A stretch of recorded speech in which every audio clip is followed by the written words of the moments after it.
Estas duplicaciones también tienen importancia en la evolución, estas mutaciones, porque pueden generar individuos con distintas características. Por ejemplo, un ejemplo clásico de este tipo de mutación es en la mosca de la fruta. En la mosca de la fruta, los ojos están codificados, la faceta de los ojos de la mosca están codificados por una región que se denomina VAR. Cuando esa región VAR está duplicada, la faceta de la mosca de la fruta, de los ojos de la mosca de la fruta, va disminuyendo. Y cuantas más duplicaciones tiene, esas facetas van disminuyendo de medida en forma tal que se forman distintos individuos con distintas características, ¿sí? Ya vamos a ver cuál es el origen de estas duplicaciones. Otra forma de evolución es en el gen de la globina. Por ejemplo, en los humanos, el gen de la globina se produjo por distintas duplicaciones. Hay distintos genes de globina y esos distintos genes de globina permiten que la globina pueda actuar en distintas etapas del desarrollo, distintos genes de globina, o sea, se expresan en etapas de desarrollo más tempranos algunos genes de la globina y en etapas de desarrollo tardía otros genes de la globina. Si ustedes saben, la globina es la proteína, es la sustancia por medio de la cual se capta el oxígeno. Por eso estas mutaciones tienen una importancia en la evolución de las especies.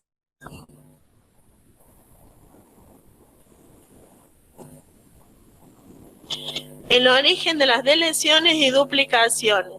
Las deleciones pueden formarse por ruptura y pérdida de un segmento terminal o intersticial, ¿sí? Cuando decimos terminal, podemos decir, en este caso, se pierde el segmento GHI, por eso, el segmento HI, ¿sí?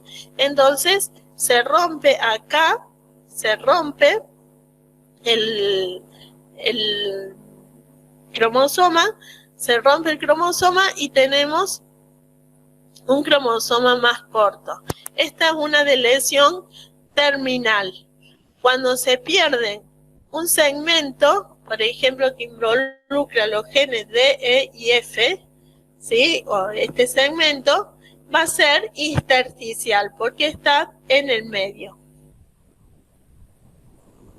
Las deleciones y duplicaciones muchas veces también pueden ocurrir por mal apareamiento de los cromosomas homólogos en la prófase meiótica, ¿sí? Si ustedes ven, cuando ocurre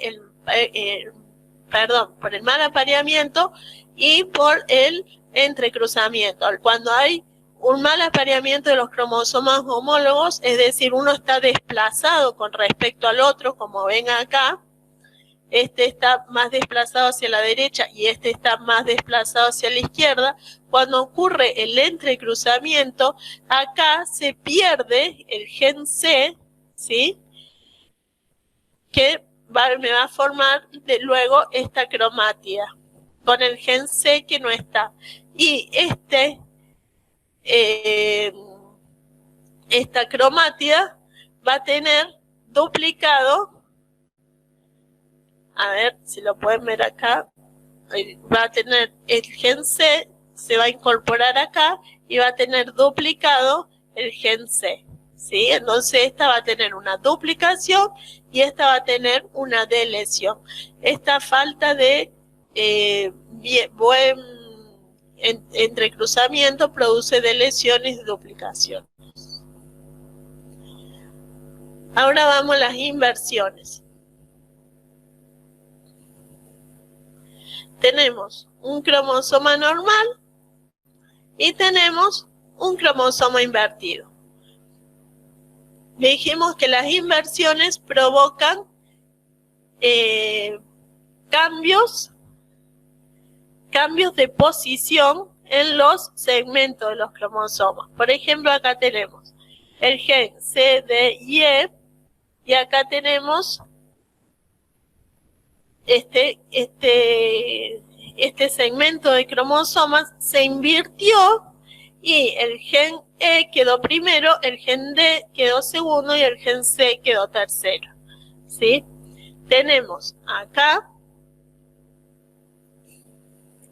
para un individuo heterocigota, para una inversión paracéntrica, o sea que tenemos un individuo con un cromosoma homólogo normal y el otro invertido, tenemos que, ¿cómo se puede ver en el microscopio?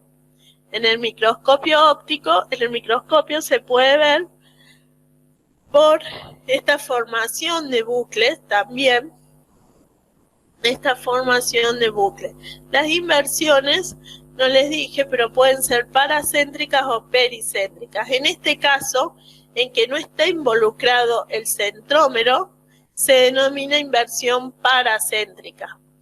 Cuando está involucrado el centrómero, se denomina inversión pericéntrica, que es alrededor de él. Por ejemplo, si fuera este segmento el que estaría invertido, sería pericéntrico. Pero como es este y no involucra el centrómero, se llama paracéntrica. Entonces, para aparearse en la profase meiótica, ¿qué es lo que tienen que hacer estos cromosomas homólogos? O sea, este cromosoma homólogo que está con la inversión, tienen que hacer un bucle para poder aparear los distintos genes en la posición correcta, ¿sí?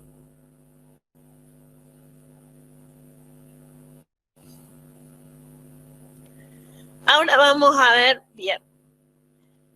En las inversiones paracéntricas también pueden ocurrir crossover, ¿sí? Ustedes saben que en el Paquitene, como vieron ayer, ocurre crossover como para que generan recombinación, generan gametas recombinantes. Tanto en las inversiones paracéntricas como pericéntricas, las gametas recombinantes en este caso no son viables. ¿Por qué? Ahora vamos a ver por qué. Ustedes tienen acá, esta es un entrecruzamiento, acá lo pueden ver al entrecruzamiento entre cromátidas no hermanas, es esta cromátida de este par de cromosomas, con esta cromátida de este par de cromosomas, o sea que son no hermanas de cromosomas homólogos. Acá tenemos, cuando se produzca ese entrecruzamiento, me van a producir esta cromátida, va a ser normal. Esta cromátida va a tener por ejemplo, vamos a seguirlo acá, A, B, C, D, E, A, B. O sea que va a ser esta. A, B, C, D, E, B, A. ¿Sí? Entonces, esa cromátida va a ser discéntrica, ¿sí? Y las otras cromátidas van a ser esta que está involucrada también en el entrecruzamiento, esta cromátida que está involucrada en el entrecruzamiento va a ser, dijimos acá que era G, F, se me va el mouse, perdón.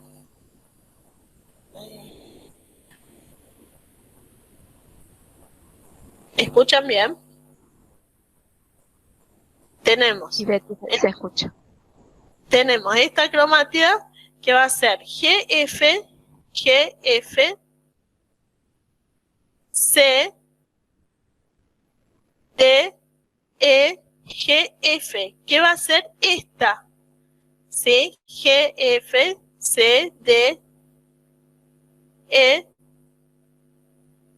FG, que va a ser acéntrica, es decir, que no tiene centrómeros. Entonces me va a producir una cromátida con 2 centrómeros y otra cromátida sin centrómeros. Ustedes ven que estas 2 cromátidas van a ser recombinantes. Y la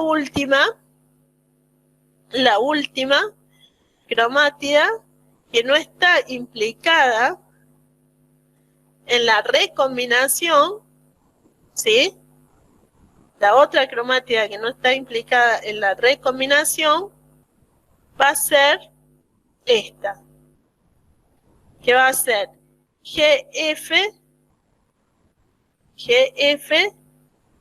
CD, CDE, B y A, que es esta, que va a ser la que tiene la inversión, ¿sí? Entonces, cuando se separen los cromosomas, las cromátidas hermanas, cuando se separen las cromátidas hermanas en la segunda división meiótica, se van a cortar estos puentes dicéntricos, este puente dicéntrico que se había formado allá en Paquitene, ¿sí? Se va a cortar este puente dicéntrico y me va a formar, entonces, cada gameta va a estar formada. Una por la cromátida normal, que es esta, no recombinante. Otra por la cromátida no, invertida, pero también no recombinante. Otra por la cromátida recombinante, con los 2 centrómeros, perdón, como se corta, me va a formar estas 2 cromátidas, y esta, como no tiene centrómero, esta cromátida, al no tener centrómero, no se fijan las fibras del uso, por lo tanto se pierde. Y como ven ustedes, tanto estas cromátidas recombinantes van a ser inviables porque tienen o les falta información genética o les falta información genética a las 2, ¿sí? Y estos genes que se encuentran en forma recombinante, en forma no recombinante, pero perdón, invertidos, estos genes que se encuentran invertidos pasan a la siguiente generación de esa forma y se llaman también supergenes. ¿Preguntas? Hasta acá nada. Bueno. Vamos con la siguiente, que es el entrecruzamiento en un individuo pericéntrico. Perdón, no es el individuo pericéntrico, ya no sé lo que digo. El entrecruzamiento en un individuo heterocigota para una inversión pericéntrica. Como dijimos, involucra al centrómero. Ustedes ven acá, tienen estos genes, ¿sí? Este es el cromosoma normal, y acá tienen el cromosoma con la inversión que involucró el centrómero. Acá tienen el centrómero involucrado. Ahora bien, vamos a ver cuando se produce este entrecruzamiento, qué gametas me va a formar. Entonces, ven acá, está el entrecruzamiento, va a surgir acá. A, B, C, D, E, B, A. ¿Sí? Que va a ser esta. Va a ser, perdón, este gameta. ¿Sí? Me va a formar esta cromátida. Después vamos a tener esta va a ser la normal. Esta va a ser la cromátida normal. Esta va a ser ABC, D, E, B, A, AB, esta, que es A, B, C, D, E, B, A, ¿sí? Y esta me va a formar las cromátidas. Entonces, FG es esta, FG, GF, perdón, GF,